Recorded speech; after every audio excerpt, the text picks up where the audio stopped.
about 3/8 of an inch. Nice and tight along the back side. Perfect, as far as I'm concerned. And 3/8 over here. To me, that's perfect. This side. Got it basically touching the wall there.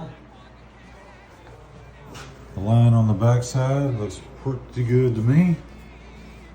I'm sure it could be scribed more, but I don't really care because it's a mudroom. I think it looks totally cool.